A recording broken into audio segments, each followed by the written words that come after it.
And, mhm. Hello, everybody.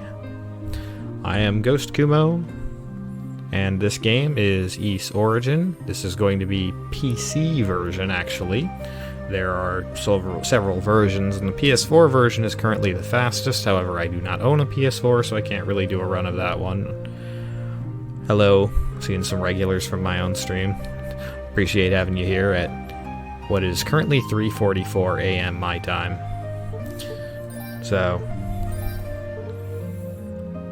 to kind of really give a bit of a description of this category, this game is a prequel to a really, really old action RPG called Ys.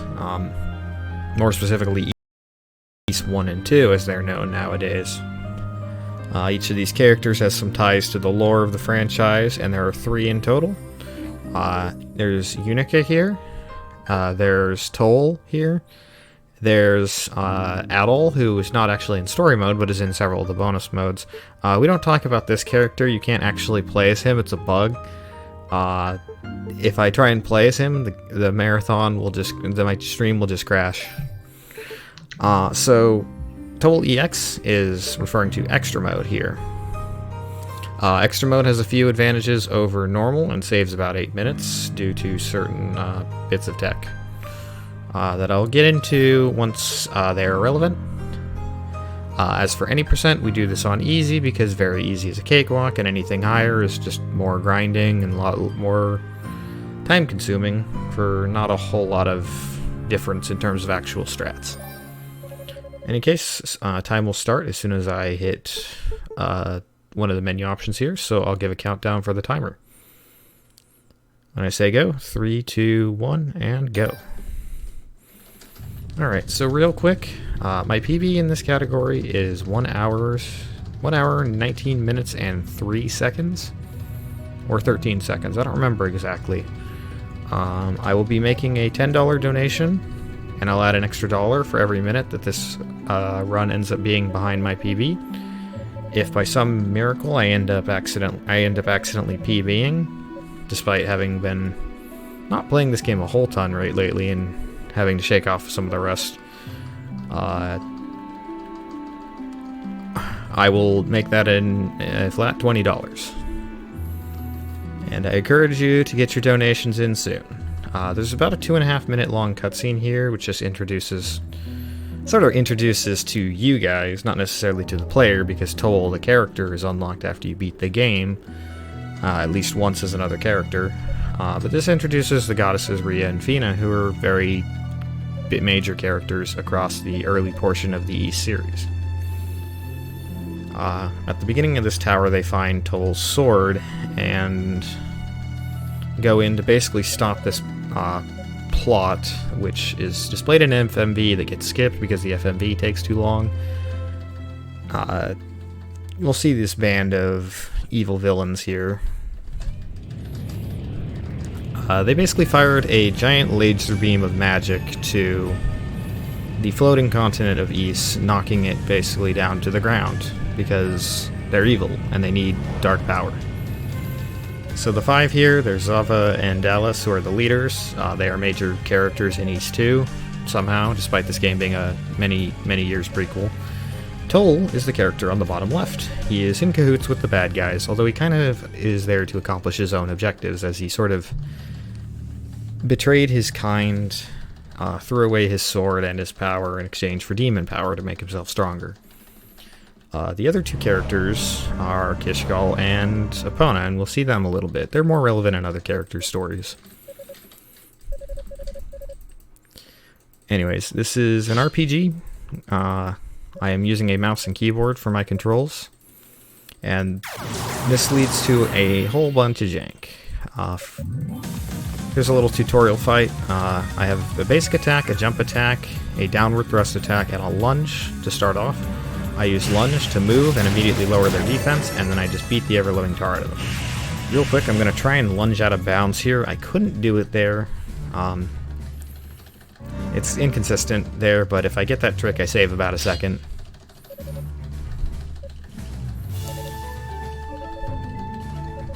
So after this tutorial section, we gain the Dark Crystal, which is a really useful item because it lets us warp to any monuments like we are about to see here.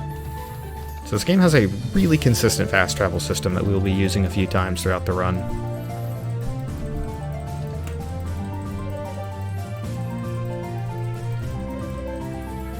So real quick, you can play this game on a controller or just a keyboard. I do this on a mouse and keyboard. It's not the best control scheme in the world, but it ultimately ends up being the fastest and most consistent once you get the hang of it. So I'm going to do some lunges here because it is slightly faster than moving at normal speed. To perform a lunge, you have to double click and then press attack, so you're going to hear a lot of clicking in this run. There's 3 enemies here, and to get past a purple barrier like that, I have to kill all red enemies on the screen. So the strat here is to kind of lure these guys all into one corner, and then try and hit all 3 of them with a single set of attacks. Or with as many attacks that hit all of them as possible. That's what I mean to say. Sorry, it's a little bit late. Alright, so this first item we're going to get here is called the Cerulean Flabellin. It is the single most broken item in this game because it grants us the power to win magic. And I'll demonstrate pretty soon why wind magic is so powerful, but right off the bat, it lets us, we can chain our lunge attack into a wind speed dash, which is a bit of tech found by a runner by the name of Telianis, who really reinvigorated a lot of strats with this game and ended up basically adding like 10 more minutes of time save that we didn't originally have a couple years ago, back when I first ran this game for Cal Fire Relief. Anyways, this room we can't get through until we have some sort of power that lets us get through, so we just get sucked into the floor below. Technically I could actually skip doing this part, but I need to get a power upgrade because Ys games have this particular thing where a single point of strength can mean the ability to kill a boss really quickly, versus basically having to take a significantly longer amount of time. So real quick, I'm going to do a skip here. Ordinarily I have to get a switch to raise that platform, but if I jump, attack, and then do 2 Godspeed dashes in midair without holding my cursor, I get just enough distance to clear that gap. And now, here's the main reason why Godspeed is so broken. Have to wait till I have 1 full bar on the bottom left. There we go. So, Godspeed is an amazingly broken ability that has this little quirk to it where a couple of frames of the animation, you do not... Oh, God, why that emote? I hate Hugo so much, dude. So there's a couple of frames of that animation where you do not have any hit detection, and if you angle it around certain barriers, doors, etc. at the correct angle, you just clip right through them. So this rue right here is why I went and I grabbed a Rotafruit, and it's also why I'm doing this part at all. Because it gives me this item called a Cleria Ore, and the Cleria Ore buffs up my strength. I need to collect all of these as soon as I can, otherwise my damage output will be absolutely paltry.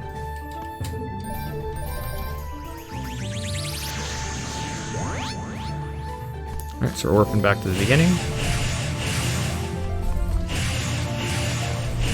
The nice perk about Godspeed into, or lunging into Godspeed, or as what I will refer to as God lunging for the rest of the run, which is this form of movement here, is that it actually extends the period of Godspeed's animation where you have no hit detection. So it allows me to perform skips I wouldn't be able to perform otherwise with just a regular Godspeed. So these bats are ass. Like, there's not really a nicer way to put them. They're just awful.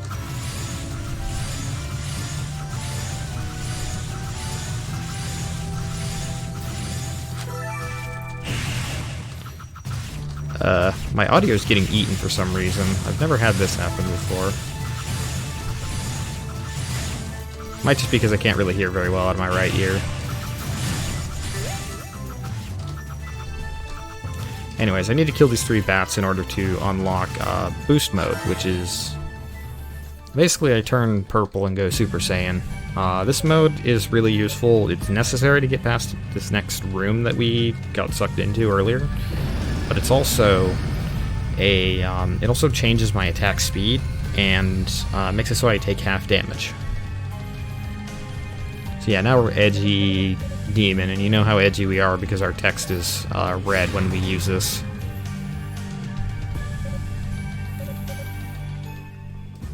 Alright, so that was actually pretty clean on the bats. They can usually be pretty volatile. I have to use jump attacks to kill them at this level. Alright, we're gonna do one of the biggest clips here. Didn't get it.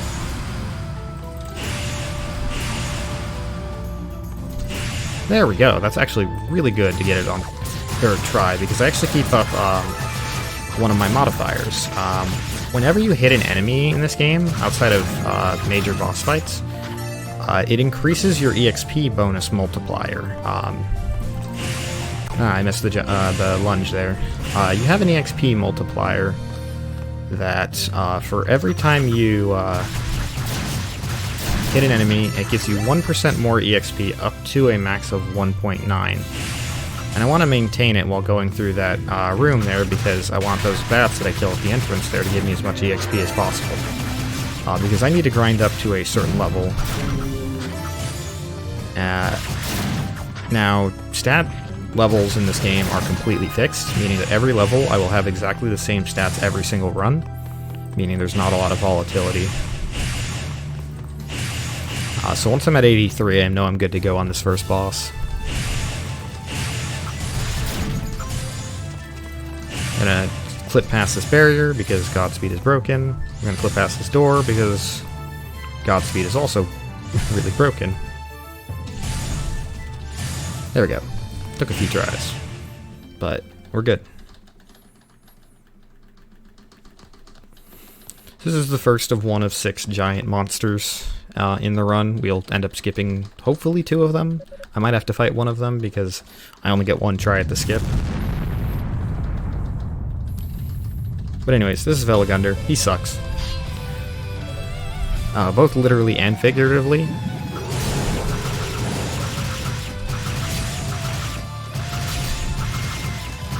I need to do jump slashes here to do optimal damage output, because for whatever reason, attacking in midair does a lot more damage than attacking on the ground.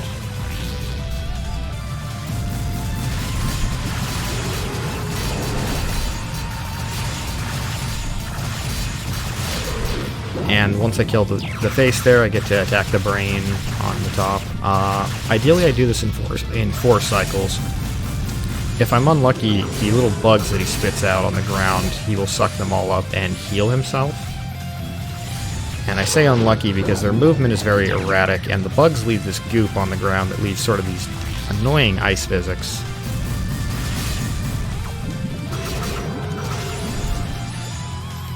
So if you see me just kind of moving around awkwardly, it's not because it's not because I have bad control of the mouse. It's because the goop on the ground really messes with your movement physics. We got 4 cycles, which is really good.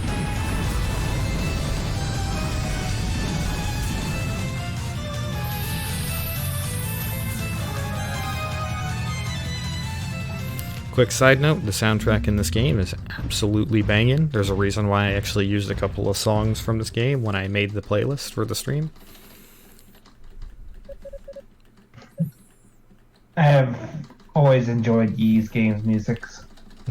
It's pretty great. And a lot of pretty esteemed people in the games industry cite Ys as one of their inspirations for game music. The first Ys composer was Yuzo Koshiro, who composed Streets of Rage and Etrian Odyssey as two of his other most notable compositions. There's a lot of songs in this game, in particular, that are either arranged, remixed, or otherwise borrowed from his compositions, so his influence, even still in this series, can be felt. Like this song right here, I think it's called The Shadow of the Tower of Death, is a remix of a song from Ys 1. This tune right here is a, what do you call it, a music box version of Solomon's Shrine from Ys 2, both of which are Yuzo Koshiro compositions. And fun little story about Yuzo Koshiro that I always love sharing whenever I do an Ys run. Whenever you get an item in this game, you might notice that the sound effect sounds suspiciously like the item get sound from Metroid. Well, that's actually on purpose. Yuzo Koshiro basically admitted in an interview that he took the tune because he thought it did a really good job of communicating, oh hey, you just got an item.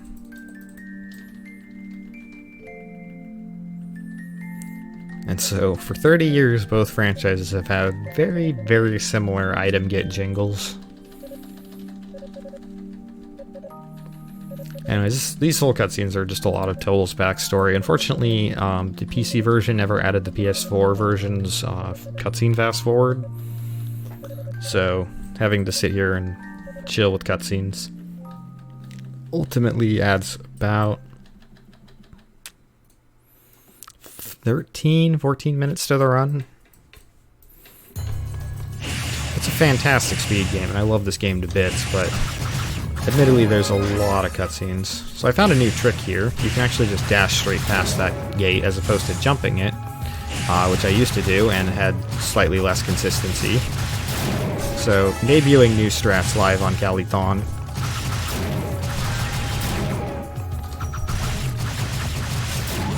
Doesn't save any more time than the other one, but it is slightly more consistent for me, so new strats ahoy. Alright, so, whoops, gotta hit this switch here. So you're gonna notice, if you haven't already, just skipping past every bit of collision here, enemies that I kill drop these little red, yellow, and blue potions. These ordinarily aren't too important, but they do really help for this next boss, which is the worst boss in the run as of 2015. It's not the worst boss anymore, but he's still a giant pain. And it's because you depend so much on these stat drops, it is fairly random, more so than any other boss in the game, whether or not you can do well against him. I missed an enemy, that's unfortunate. So I killed the slimes not just for EXP, but I also killed them because the slimes have the best drop percentages of any of the items or any of the enemies here.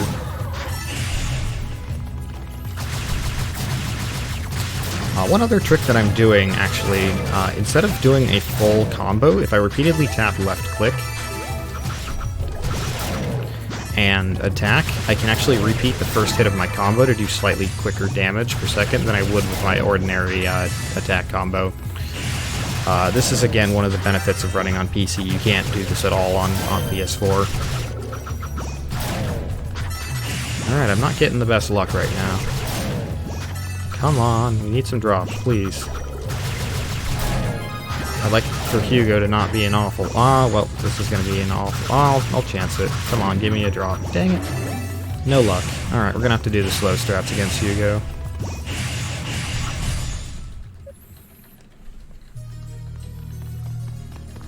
So this is Hugo. Every time I say his name, I kind of want to vomit because he is the worst character in this game. And most of the entire Ys Origin community hates him, with a few notable exceptions. His boss fight also is kind of awful. It's one of the highest risk. It's a very high risk, high reward boss fight where if you have really good stat drop luck, he's very easy, and if you don't, he's a very methodical cat and mouse boss that nobody likes. Also, he's Toal's idiot brother.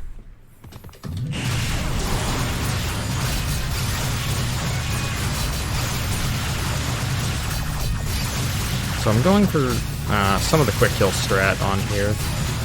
Alright.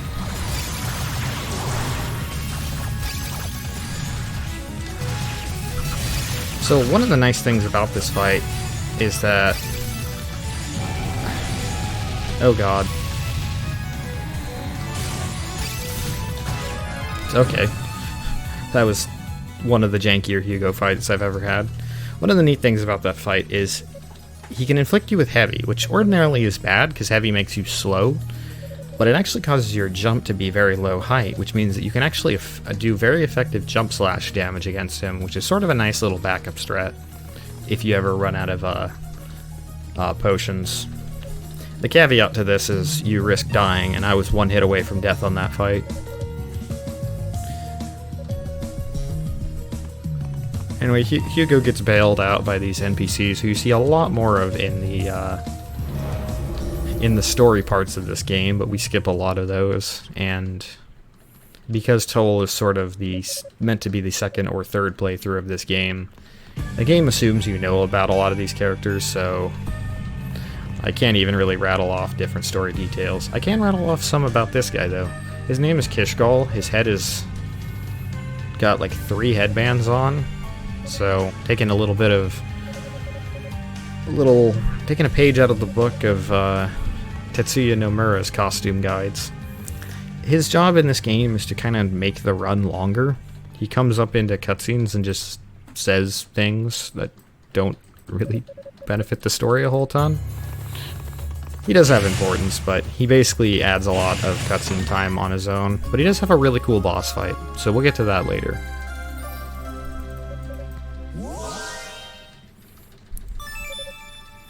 So another thing I haven't touched on, and you'll see right here, is if you brush up against a wall on your character's right side, it accelerates any form of movement. So one of the forms of optimization of this game is to kind of constantly be just barely brushing up against something on the right side, so to accelerate movement. This area in particular is one of the shining examples of how much time this can really save. And that jump right there is a little particular, so I'm glad I got it first try.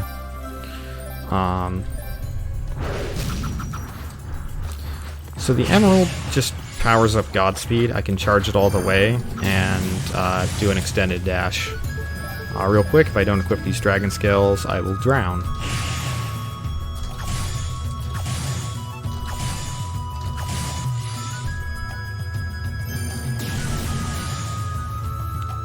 So again, brushing up against the right side of the wall as I do a Godspeed. And then we'll heal our SP here, because we also need to warp back there later. I'm going to do a 45-degree angle clip here. These enemies are in my way, and this is bad. There we go. Yeah, the collision in this game is very janky. It ultimately makes a lot of skips. In fact, this purple barrier right down there is the only one in the game that we don't skip in the run. Not because we can't, but because the one way to skip it is not RTA viable. Meaning that it's not viable to do in most full-length speedruns. So right here, you see me kind of just moving around in circles a lot, and this is so that I can brush up my character's model at a slight angle against the wall. And as I said, this accelerates all forms of movement. This includes rising while I'm swimming upwards, falling whenever I want to go downwards, and then also moving from side to side.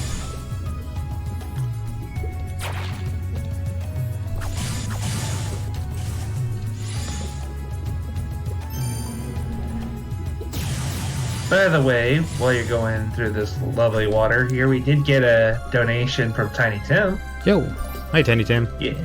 Yeah, $17 from him saying, "Hey all, had to donate for the amazing GhostKumo and he's the origin." He did spell it correctly, just so you're aware. This is the game, aim, and run that got me into speedrunning, and I will also be thankful as I have met some of the most amazing runners. Good luck on the run, Ghost. You are a star. Cheers. Thank you. Tim, you're a genuine sweetheart. That means that I'm always glad to have your support.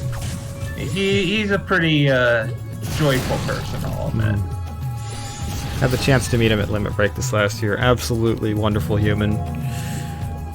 Yep. Doesn't stream a lot, but give him a follow anyway, because he's a cool person. Alright. Little thing I didn't know is you can actually just Godspeed dash through that wall there. Oh god. I think my name triggers an auto mod. Yes. There. I didn't think that would ever happen. Hi, Arrogant. GhostKumo is now a permitted term. Let it be known. We add Hugo to the ban list of words. No. So right there, I brought a rotodrop that I picked up back in the water over to the Rue to pick up the Topaz, which upgrades Thunderclaw, a bit of magic that I picked up, and you're going to see a lot of that in this next portion. So this boss here is Nitilger. He's a giant centipede, and as if you've ever interacted with a centipede, they're not very pleasant, and neither is this one. He walks around this pillar here before coming down, and I need to get the 12 spikes on his back before he starts rolling up in a wheel and making my life miserable and costing myself up to a minute. I'm charging up Thunderclaw because Charged Thunderclaw has a few nice little perks. One of which is it increases the area of damage that your Thunderclaw does. Outside of bosses, it heals you a little bit for each tick of damage. And then it just, has a nice big area. When you go into boost mode, the area increases, and so does the damage by proxy. So I'm gonna wait for him to wind up here. Alright. Oh my god. That was awful. Oh. Hopefully. He's not in a good position here.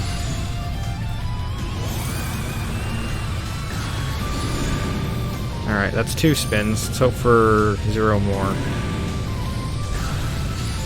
So, get a little bit of damage off here.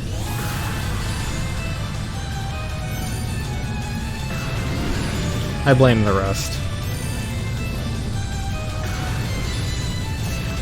On the plus side, we ended this fight right where I need to be, so that's not too bad.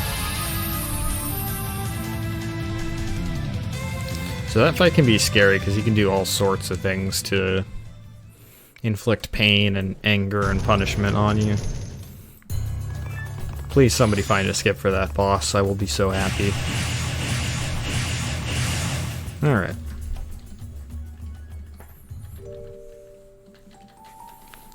So one of the points of these cutscenes is kind of showing the very bizarre relationship Toal had with one of the 2 goddesses we saw at the beginning of the game, who was, her name is Rhea. There's Rhea and Fina, the 2 goddesses. And Toal had this kind of star-crossed lovers relationship with Rhea. It was basically never meant to be. But there's some pretty neat little touching scenes here, where Rhea kind of dwells on the fact that, she realizes despite her role amongst the humans, she's not perfect. And Toal says, "Please, if I was even half the person you are, I would be better than any man alive."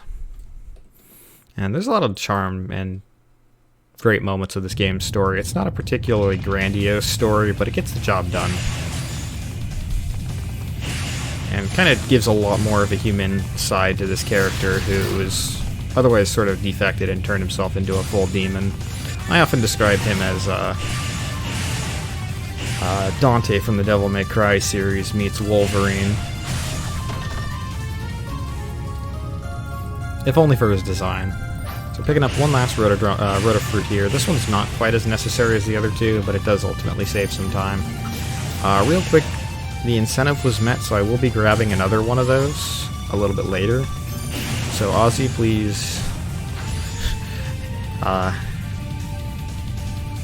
keep tabs on that and make sure I don't forget to grab the 4th Rotodroplet. Or Rotafruit. Rotodroplet's an item in another East game. I keep mixing the two up because I run multiple East games. Now real quick, these torches here, you're not supposed to actually be able to light these in regular Toal. This is where the category differences really manifest.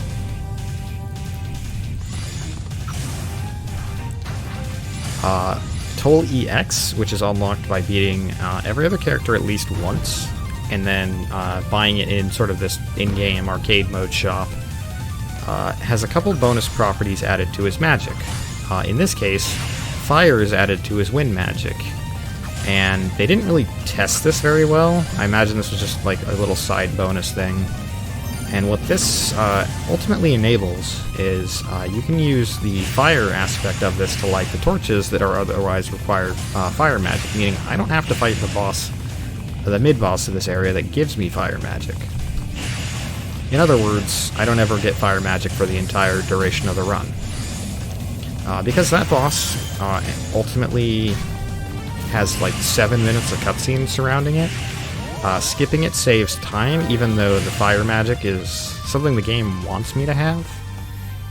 So we rattle around a lot of things that the game kind of would otherwise lock us out of.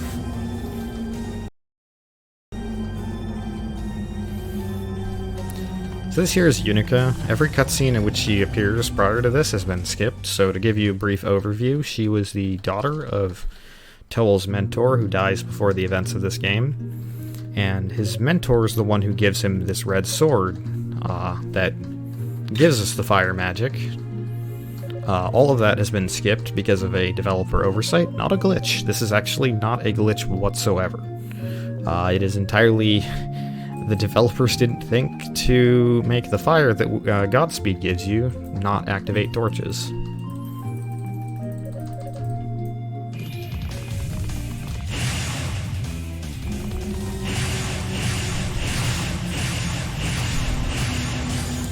Very slight detour here to feed this rue, and this rue gives me an item called the Ring of Ease. And this lowers all magic consumption by 20%, meaning that I can cast more Godspeeds and move around a little bit more. It saves just a little bit of time over the course of the run.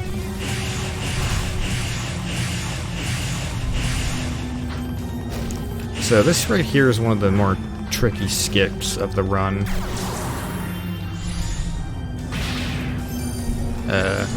These guys are going to be in my way.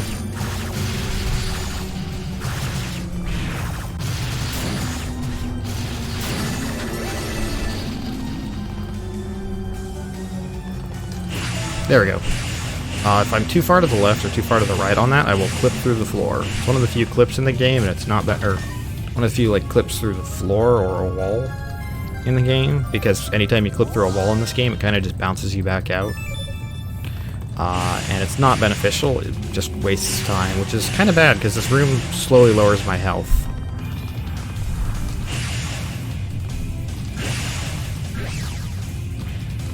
Oops, This is a screen where wall running actually doesn't benefit me, because you'll see I'm like moving kind of awkwardly around the walls there, because it accelerates my jump height, movement speed, and fall speed, which are kind of things that you get used to, and so when they're thrown off, it's really awkward.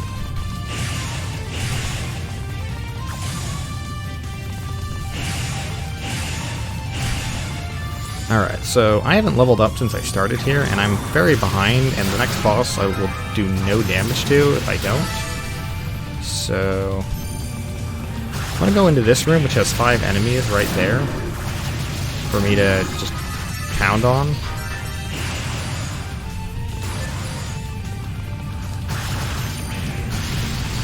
And kill with one, ideally with one fully charged Thunderclaw. Sometimes it takes more. This grind can waste a fair bit of time if I'm not, if I'm a bit misfortunate. So I want to get myself up to 175 HP. I don't remember the exact number of level that is, but you don't ever see it anyways, so I just describe by HP.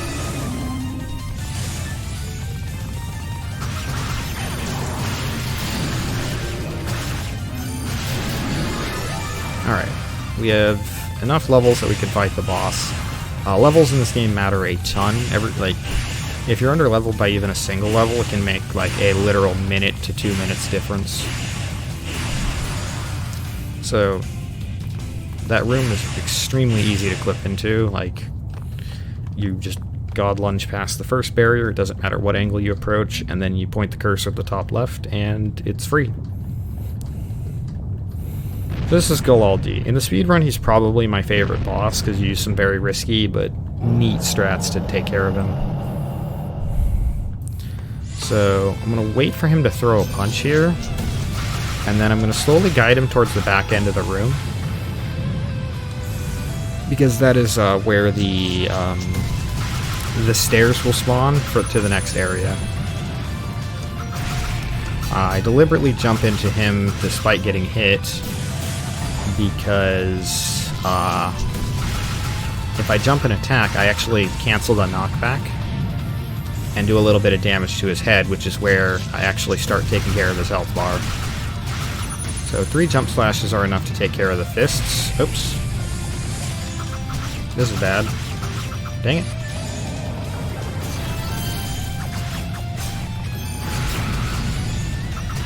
Alright. Lost a little bit of time there, but it's not the worst.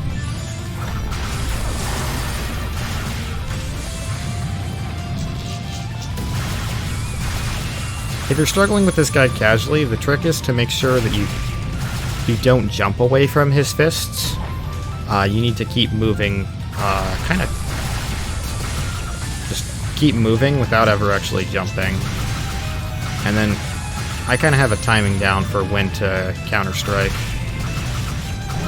So, yeah, so you see I have 2 HP right now. Very careful HP manipulation against this guy to optimize my damage output without ending up dying. One mechanic I haven't really touched on is the lower my HP is, the faster my boost replenishes, which is notated by the little meter to the left of my character portrait down on the bottom left of the screen.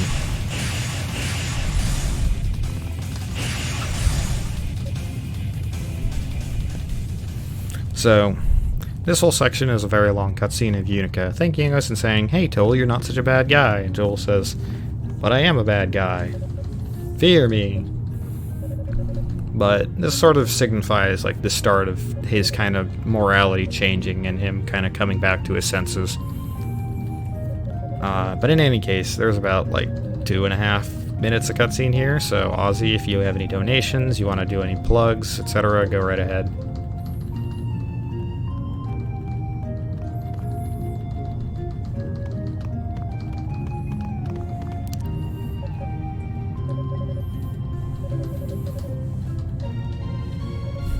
It is admittedly kind of late, so I understand a lot of people are tired, a lot of people are idle at their computers.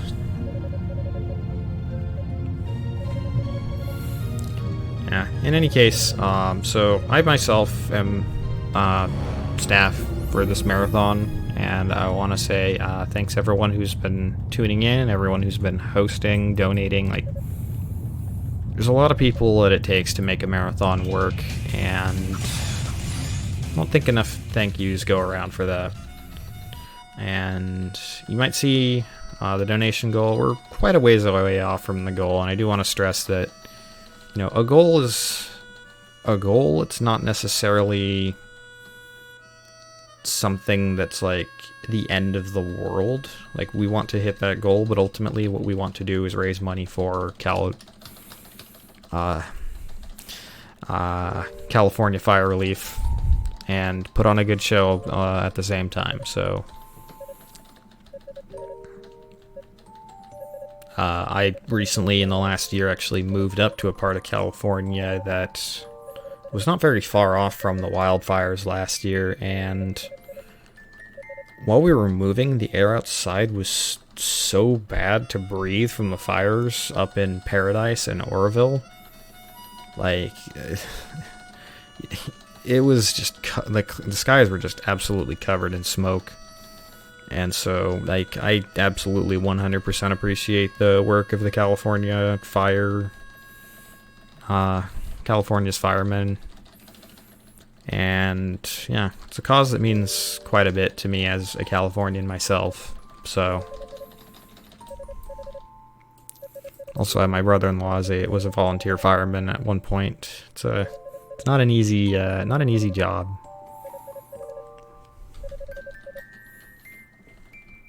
So, you know, every dollar raised goes towards a good cause, whether or not we ultimately hit that goal, which we'd like to still hit, and appreciate any push towards that. Alright, so real quick, I gotta be careful about my movement in this room because of the way enemies spawn. And then this skip right here is kind of necessitated by the category of Toal EX. I can't do another more roundabout skip to get up here. Alright. So, I'm gonna God Lunge through that door. That door used to have one of the most intricate setups to get around. So we heard all them together. That's one of the other nice little benefits of Thunderclaw that I haven't touched on, is that it kind of pulls all enemies together into one spot.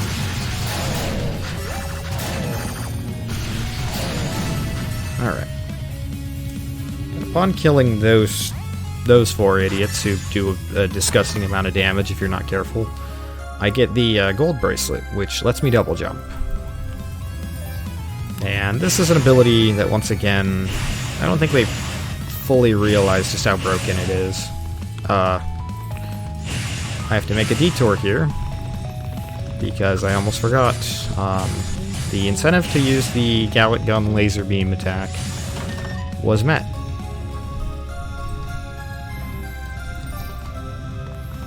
And so I need to get one extra Rotafruit, and I need to feed it to a Rue at the very end portion of the game.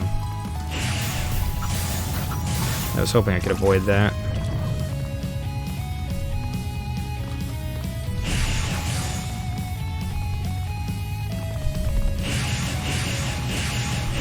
How were your runs yesterday, Argic?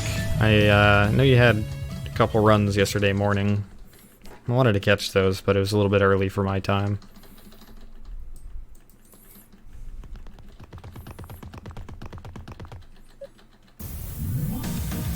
So real quick in this room, I have this combat strat where I actually don't have to move around. I double jump, do a downward thrust, which kind of keeps all the enemies together, and then I use Thunderclaw twice in order to just one-shot all 6 of them.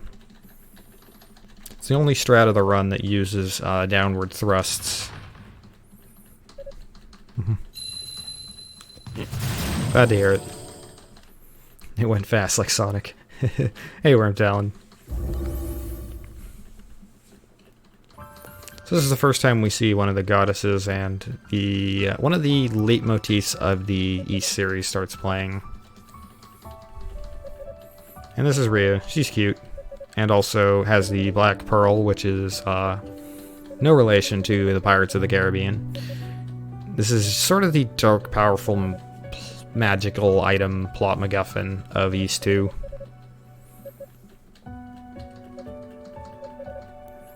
And sealed within it is the kind of power that would cause any man to, like, they would gain exponential power, but they sort of lose all their sanity, so it's really not something that we want to let happen, that we want to let into the hands of anyone.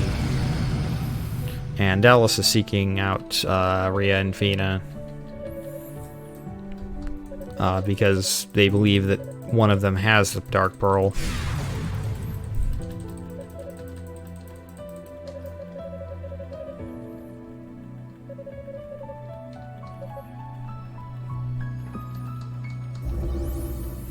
So, in a moment of weakness and his human side showing, although Toal was tasked with capturing Rhea, he ultimately lets her go.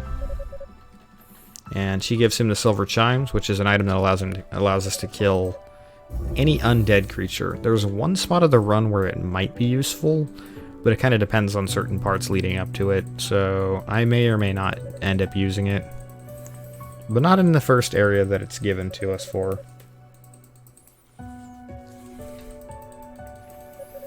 Because although the game wants me to grind here, I'm definitely not gonna. Because I don't have to. I don't have to listen to what this game wants anyway. So I'm gonna do this trick right here. It doesn't save like hardly any time, but it looks really swag when you pull it off. There we go.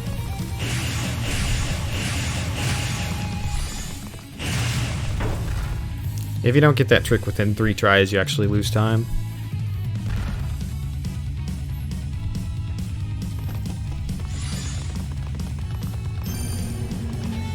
I actually don't know how many tries you have to do it in before it loses time, but that was fairly quick.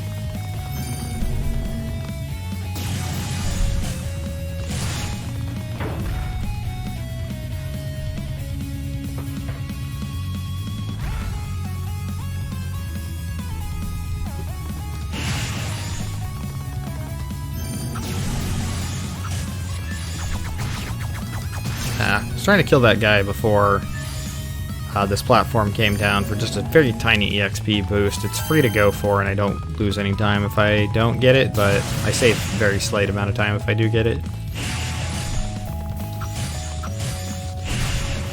Alright, another door that used to be really hard to skip. I do it from the left side, actually.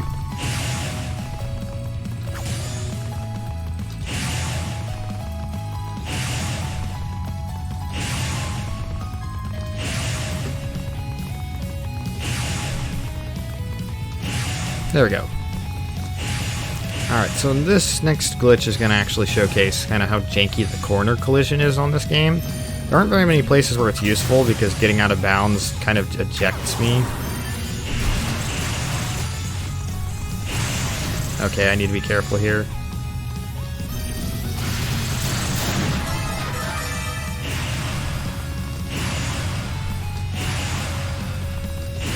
There we go. So corner collision in this game is really janky with Godspeed, just like any other collision in this game. And skipping down here saves about 10 seconds of movement. And also saves a bunch of time on Toal EX because I don't have Fire Tornado, which I would have gotten if I was playing normal Toal. Also the sand here is slippery. Don't ask how that makes any sense. So I need to be careful of my movement here. Ah, dang, I almost got the double jump zoom there, but I missed it.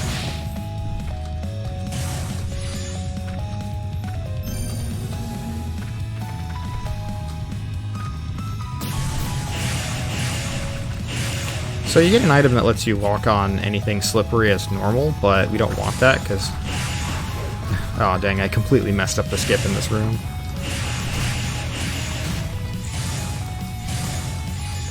Alright. I don't get that item because it's slow. Pixel movement here is a little precise.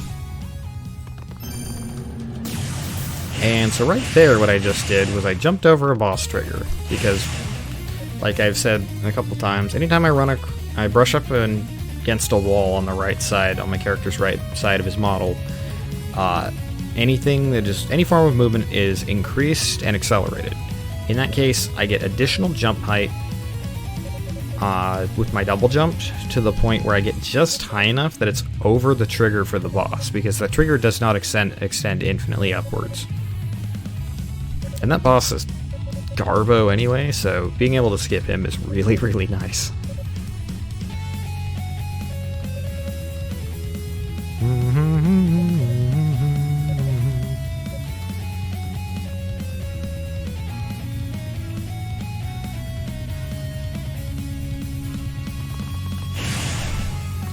So yeah, I'm allowed to do my quick little plug here.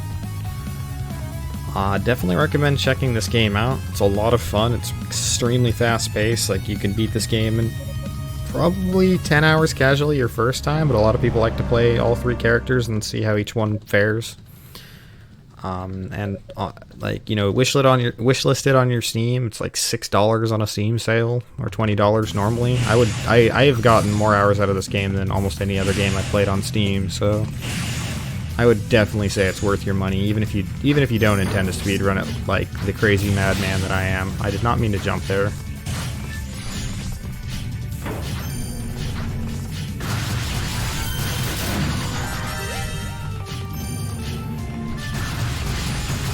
So right here is where I'm doing a lot of catching up, because the enemies here give like enormous amounts of EXP, and they also die to one charged Thunderclaw.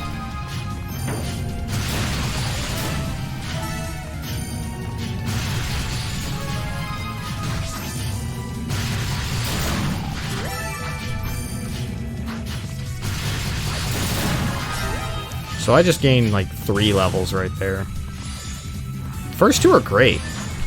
No, the worst East game is like 3 on the SNES and 5 on the PS2. I actually like almost all the games in the series. Although Ozzy will staunchly defend East 3 for the SNES, which is actually one of the most played games in the franchise. Alright, so we're doing some wall running, wall jumping here to get just enough height to get over these spikes here. So getting that skip within one failed attempt saves a little bit of time over just hitting the switch that lowers these spikes.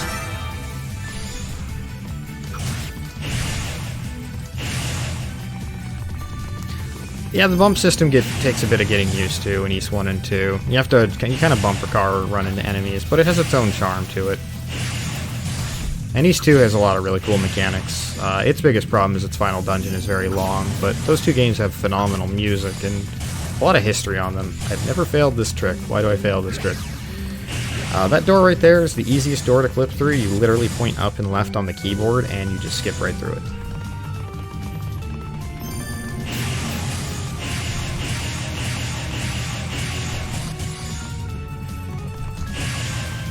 So right here, what I'm going to do is I'm going into a room with a Cleria Ore and a bunch of red enemies. These enemies do a absolutely ridiculous amount of damage, and I do nothing to them. But they happen to be in a room that has a toxic pool in it. The toxic pool affects enemies just as much as it affects me. So we do what former runner of this game, Spooty Biscuit, more known for running Necrodancer and Cadence of Hyrule, but used to run this game and was a pioneer, he calls them pool party strats. And I think the name is probably Toxic Spaghetti Sauce. It's a good way of putting it. I like the term pool party strats. It's better than anything I came up with it. So this next door used to be really stupid to skip through. Now it's free with God Lunging. The angles on the door are weird, but if you can get just the right amount of distance, it's pretty free. So we haven't picked up any armor at all. And at this point, I take like more than a third of my damage, or my health, against enemies from a single attack. So I really need armor. And thankfully, this one is not too far out of the way to go get.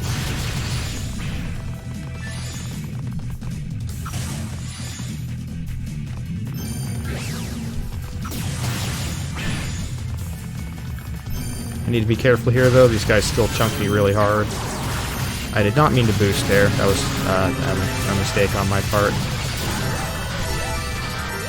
Alright, we'll make the best of it.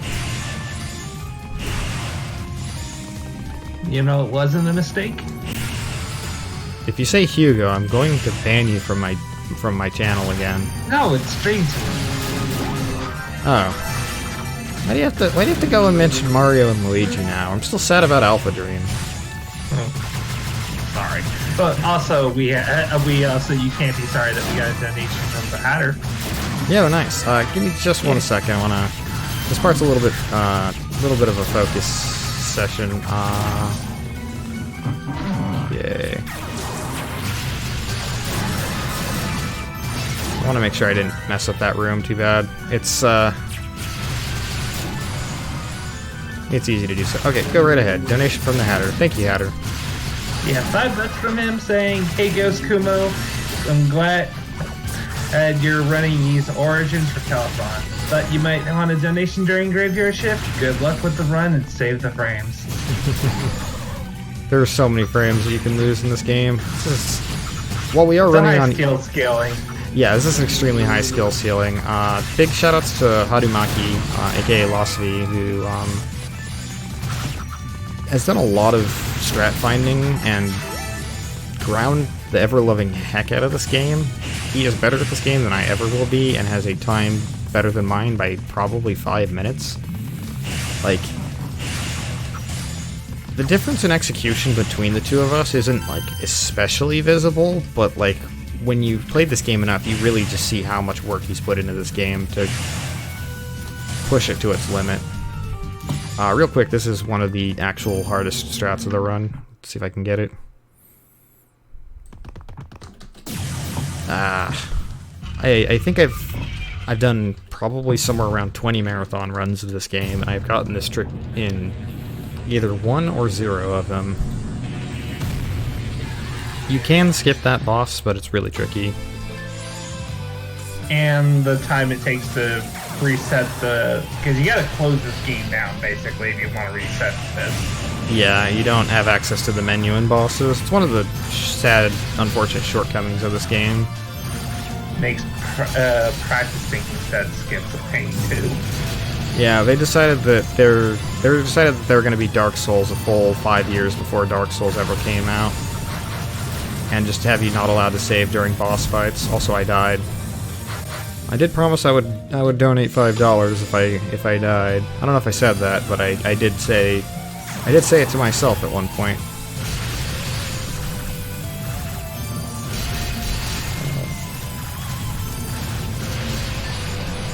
This fight sucks. There's a reason we like to skip this fight. This fight sucks. The worst part is he starts spitting out these guys after he gets to about half health, and they heal him.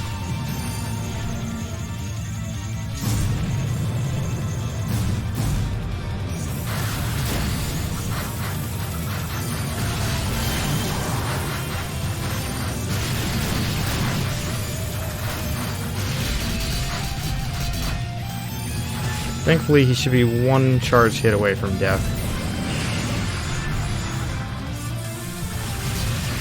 There we go. Alright, make our way over to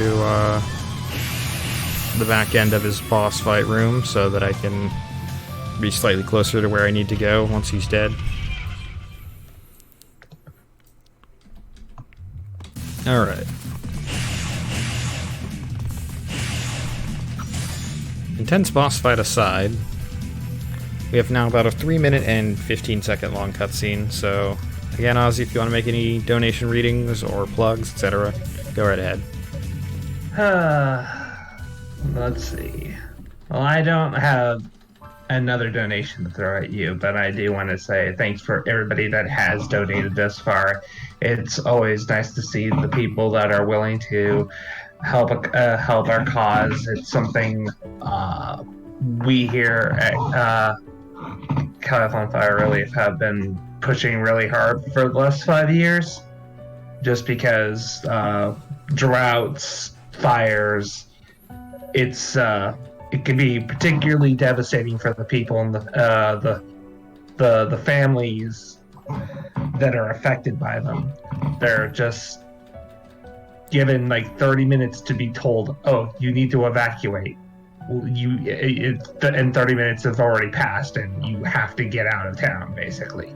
Mm-hmm. It's a very drop of the hat moment for a lot of people, and then there's always the waiting part where they're stuck outside the town, and then they're waiting to find out if they'll have a home to go back to. Mm-hmm. And one of the things that kind of distress about it too is a year of wildfires. Like, the fire isn't done when, like, the damage a fire can do isn't really done when the flames die down. Like, a lot of families, a lot of people end up getting dislocated for pretty long portions of time. A lot of them end up with serious illnesses and occasional burn wounds, and like, As much as like fire relief in the like immediate here and now is important, it's also important to like remember how fires affect people long term. So causes like these are really big on. Yeah, it's not just like families; it's everything that affects fires. Wildlife is affected. These can affect a lot of rural areas. A lot of jobs. Yeah, and kind of one of the nice things is... Kind of one of the things, too, is, Sorry, it's late. It's hard to monologue a little bit here. Yeah, but the gist is there's a lot to it that a lot of people don't encounter, because it's like, the running joke is that California is always on fire, or even the entire West Coast is on fire. And there's almost always going to be just a fire within wildfire season. They may not be big, but there always is. But a lot of the steps that go into our charities is to help support the firefighters that go out and help prevent the firefighters from ever happening in the first place, like clearing out areas that are potential danger hazards, etc. Mm-hmm. A lot of the process of fighting fires is preventing them from starting.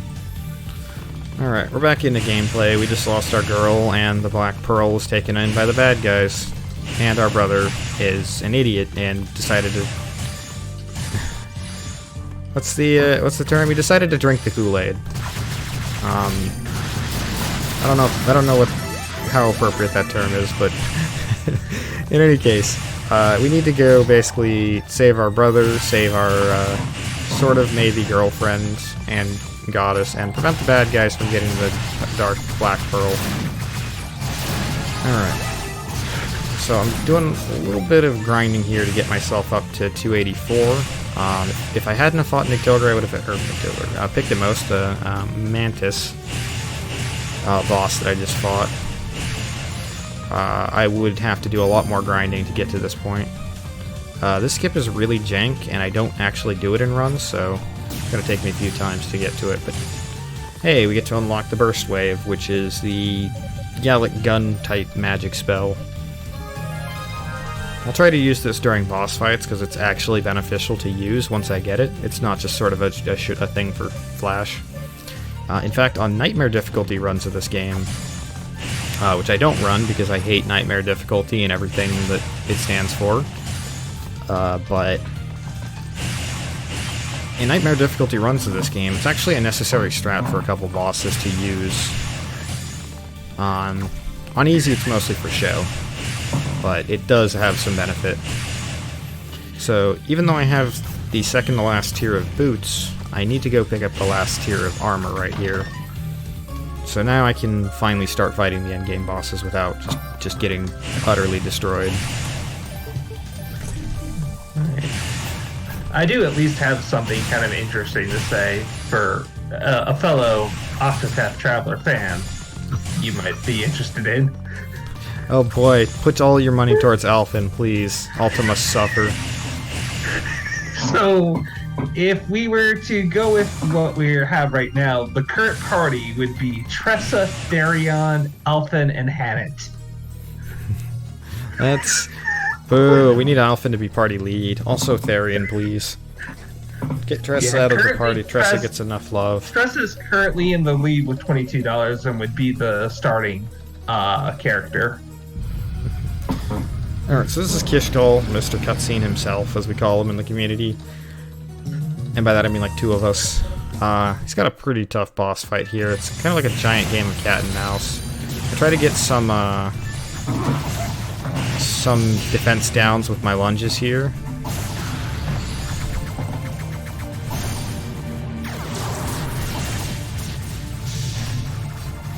Now, combo canceling in Toal EX's boosted form is a little bit different from his normal form, because you have to do it on his second attack rather than his third, or rather than his first, which means that I have to kind of delay when I start it.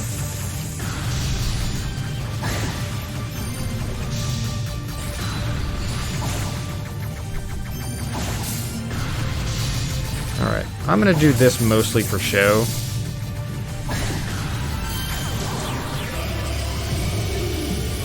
And that kills him.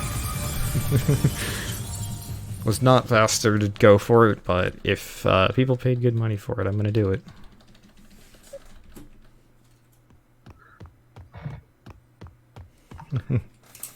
Alright, so now we get the dark, powerful, magical rod.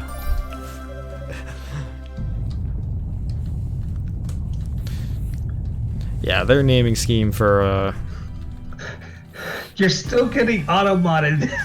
GhostKumo used Hyper Beam. the word means cloud or spider. God, Twitch. I'll be a little bit dirty.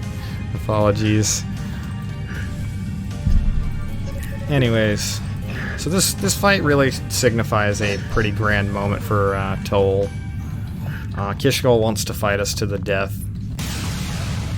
and Toal says, "No, I'm not about killing people. I don't have a reason to kill you. I'm not about killing people." Kishkol gets really mad and goes berserk, but in come a bunch of big dang heroes to save our hides, and they say they'll hold him off while we go and try and find our stupid brother and his sort of maybe girlfriend, and the bad guys and our sort of maybe girlfriend. Let me know when I can get him on that. I'm not allowing you to have anything, Ozzy. You're not allowed anything good in this world. Are you sure this is really, really good? Real quick, let me go for... I want to go for this skip here. It doesn't save any time, and I'm behind enough that I might as well go for it. Actually, we're kind of behind schedule, so I'll give it one try. There we go. Ah, darn, I missed it. There's a way you can kind of clip through that staircase, but it's a really finicky skip. Alright. Now go ahead, Ozzy. It's all you. I'm just moving around. Right. We got $25 from Stinger. Hi, Stinger. Yeah, he says, let's shift the balance. Part 1. Alpha is currently in the lead with $35. Yeah! Alright, so real quick here, there's one skip in the Hall of Reflection here, which is one of my favorite songs in the series. If I do a God Lunge at that angle, I can clip through that corner there and save about 5 seconds of navigating through these mirrors. I would not be able to do this without the rod. The rod is called such. It's not like some sort of like mirror rod or magic rod or anything like that. It's just called rod because that was what they called it in East 1. It lets you go through mirrors. And these sort of work like these portals that take us through this kind of puzzle maze here, one of the few puzzles in this game.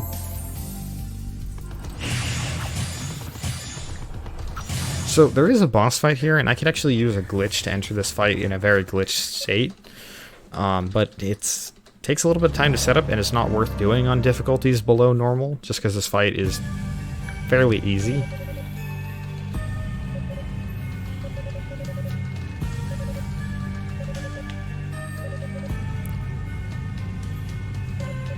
Anyways, this is the Sorceress Zava, and she has 2 giant heads that she summons from the ground. They are the most annoying boss of East 1. And then now this time we have a third component, which is Zava herself. She's kind of a cakewalk though, and this fight has a pretty nice quick kill strat. As he described it himself, this is these 2 guys represent Bowie the hero's morning face after he's woken up without his morning cup of tea. You don't know who Bowie the hero is? He's a good friend of mine who's couched this game many times, and he's a cool dude, but he's also British. Which means he can't be that cool.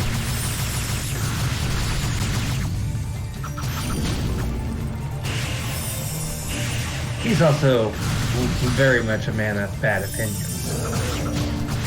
I mean, we all have bad opinions. Oh, I know you. You're the king of bad opinions. Shut up. This is kind of unfortunate. The heads are really far apart, which means I have to run back and forth between them. I have to hit them 4 times, and then they finally spit Zava back out. So I need to just beat the ever-loving tar out of her, and when she starts rising up, I want to immediately deploy Thunderclaw so that she gets knocked straight back down. Okay, that was a very solid, Zava fight. I was able to prevent her from activating a barrier around her for the second time. Oh God! If she gets a chance to do that, she does this really long attack where she kind of goes into the center of the arena and pulls a sword out of one of the heads, and it's a very long, tedious attack that no runner of this game ever likes to see.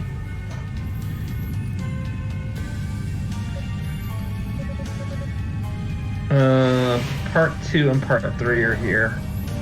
Oh no. And Part 4. Alright, give me Part 2, because Part 3 will have to wait. It's all shift the balance. That's all they say. It's Stinger. But threw down $75 and 3 separate donations, so thank you very much. Thank you, Stinger. Stinger wants to pick his own party.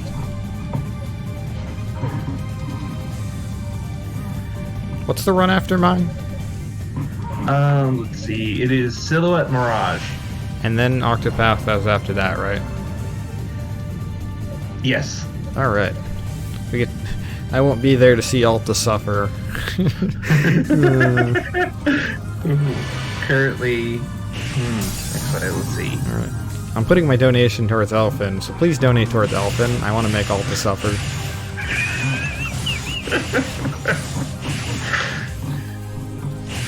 All 20 of those cutscenes at the end of his run.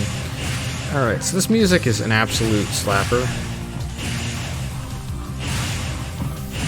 This is not the point where I go to. I'm mixing up my movement here. Dang it, I didn't get a super slide. I sound so disappointed because it's very late and I don't have a lot of tone in my voice when I have to keep my volume about 15 decibels lower than I normally speak at. So, this jump right here is very finicky. Come on. There we go.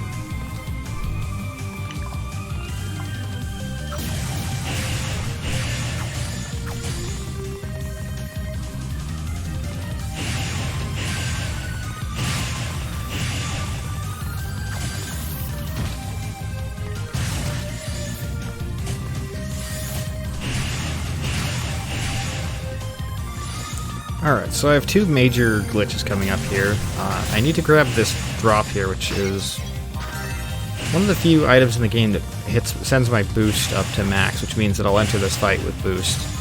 So the collision around this door is extremely finicky. So I want to get an angle where I actually just clip right past the door. And then this trick here could end the run. Let's not end the run, please. Just barely the wrong angle. Perfect.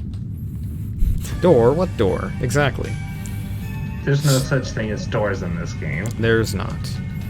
So the angle at which I approach this fight, I know if I get it correctly because of Toal's position entering this fight. So now we have to fight Dark Possessed Hugo, and he's gained a lot more power since last time. Which means that he's sure to be an absolutely annoying boss fight, right? Well, no. If I spam, just watch my health bar.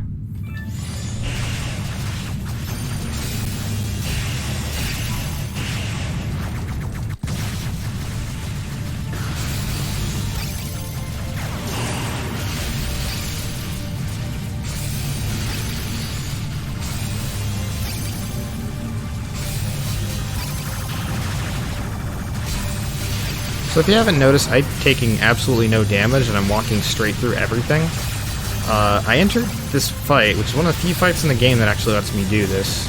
I entered this fight in such a way that those couple of frames where I have no hit detection, I entered the fight in one of those frames.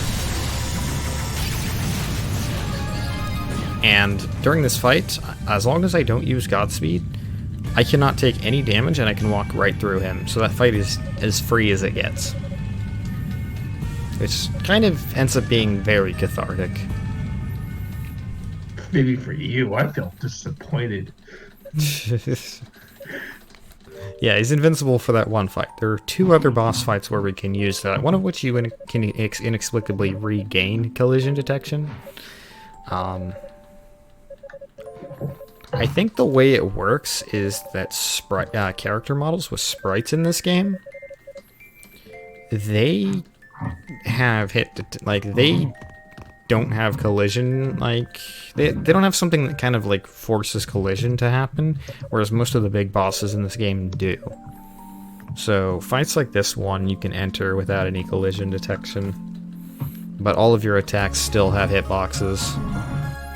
Alright, this is the Goddess Ring. I need to equip this immediately, because if I don't, it makes a difference between the final boss being fairly easy and like actually a threat. Real quick, what's my time looking like? Let's see here. Given the delay, 1:12, 12, we'll say. Alright, 1:13:12, I should say. Sorry. Alrighty, we're actually on decent enough pace. I should be on pace for a sub 125.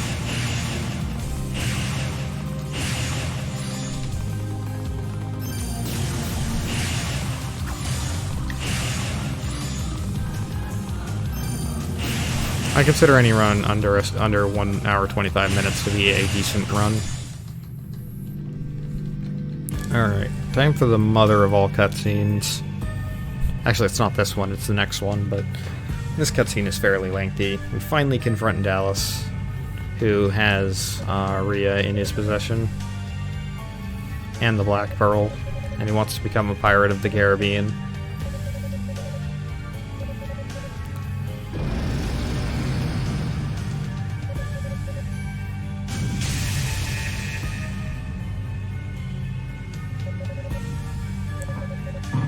Meanwhile, I didn't get a chance to say this right now, but if things stay as they are for Octopath, Alta is going to be playing with, looks like Alphen as the lead, Primrose, Ulbrich, and Ophelia.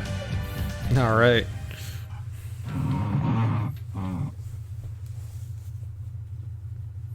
That's not to say that the other characters aren't that far behind if somebody wants to throw down money for them.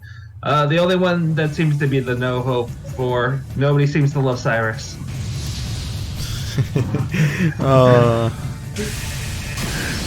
I actually am interested to see what he would do if he didn't get Cyrus, because Cyrus is kind of really stupidly useful for the Octopath run. I used to run Cyrus's category in that game.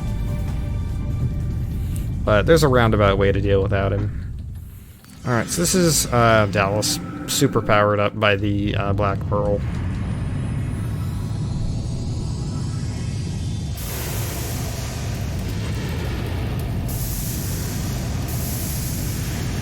And this fight has 3 phases. The first phase is kind of free. The second phase, I want to, I have to hit him with specific magic. And then the third phase is just a mess.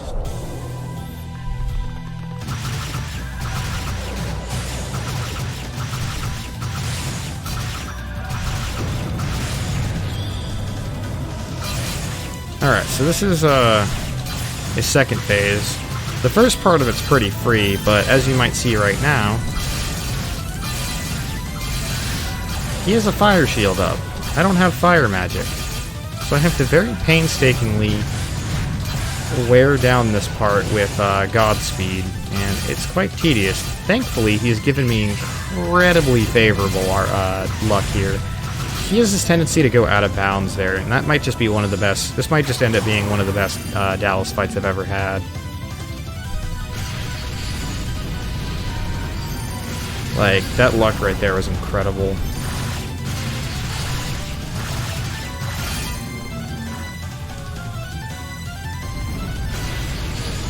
I need to be very careful not to get sucked into that whirlpool there, otherwise I will take a ton of damage, but more importantly, I will lose a ton of time.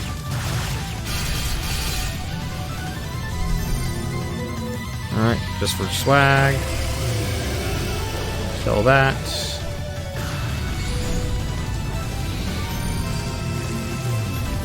This isn't good. I wanna make absolutely sure I don't get sucked into that. And that is Dallas. Part 1 of the final boss rush is done. And now we have a 5-minute cutscene. What's our time looking like now? When you finished them off, 117 at 15. Okay.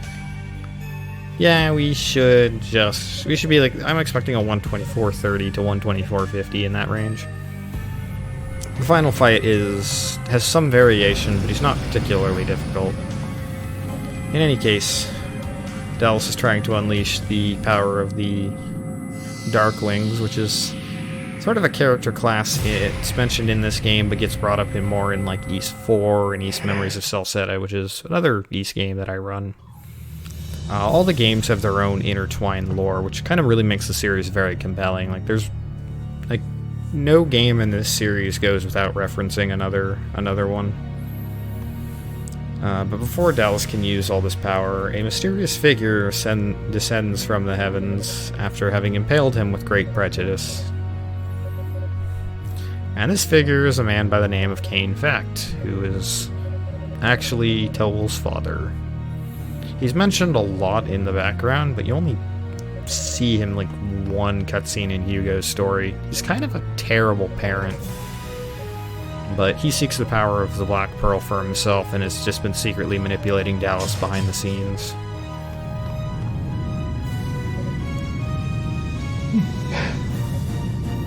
I never thought I'd be the one to make this joke, but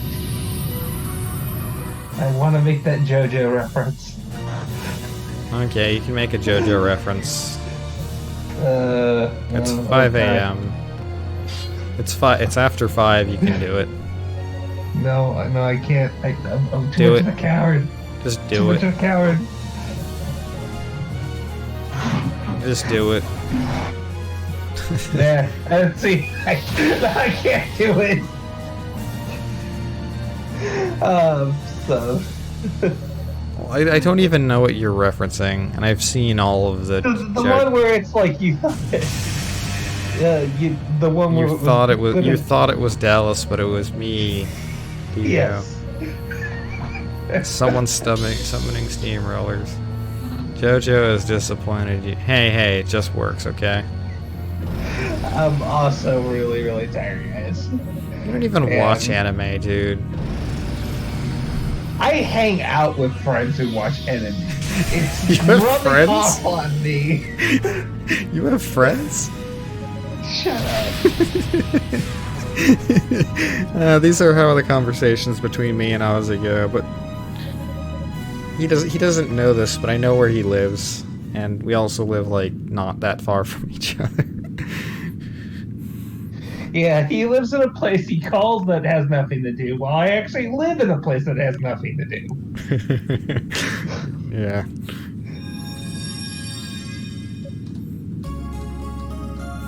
What do you mean Monka S timer? Did somebody set my estimate wrong? No, estimate's 128. Yeah.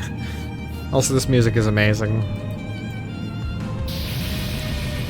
So Fina, who we have not seen at all in this run because every cutscene she's in gets skipped, gives us back our sword, and the power of the goddess is enough to basically supercharge the sword. It's called the Silver Sword as an homage to East 1, but it's actually made from Cleria, which is the lore. And it's super strong and has the power to... And Cleria has this power to sort of penetrate dark barriers, which allows us to take on Dark Fact. A Stalker, a Yandere. No. I am none of these things. Hey, you said it, not me, pal. Alright, final boss fight time.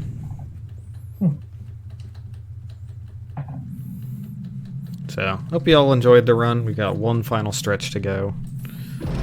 Glad to get to show this game off at another Cal Fire Relief. I did it in 2016 when I did regular Toal. This category is, as well as with all the new changes, about 15 minutes faster than that, so quite a long ways we've come. So the way this fight works is hidden in one of his sections will be the Black Pearl. On the first one, it's predetermined to always be in the center portion, and here I'm actually going to take damage on purpose.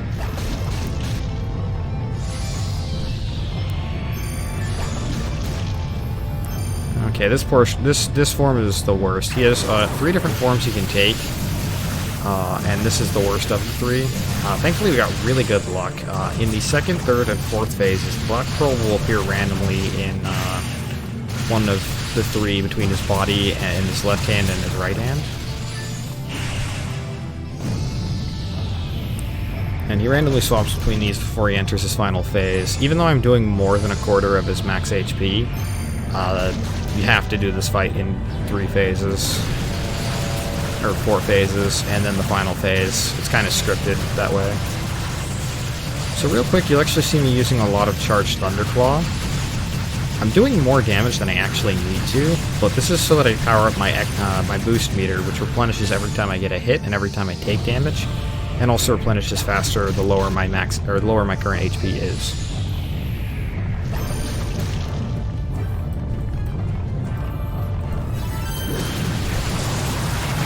Something to that effect, yeah.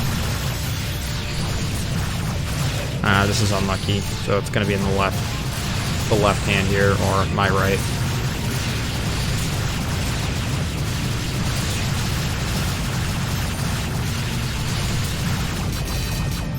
Alright, so now he's going to enter his final phase here, which I want to position myself up towards his face so that I can break this barrier before he goes into attacking, because this gives me a lot of time to do damage to him.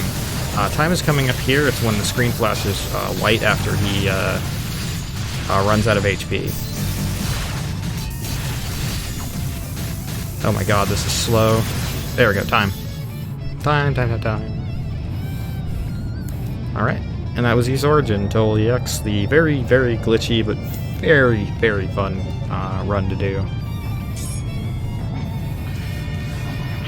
So now we are to break the Black Pearl and send our father's soul to the afterlife, and yada yada yada.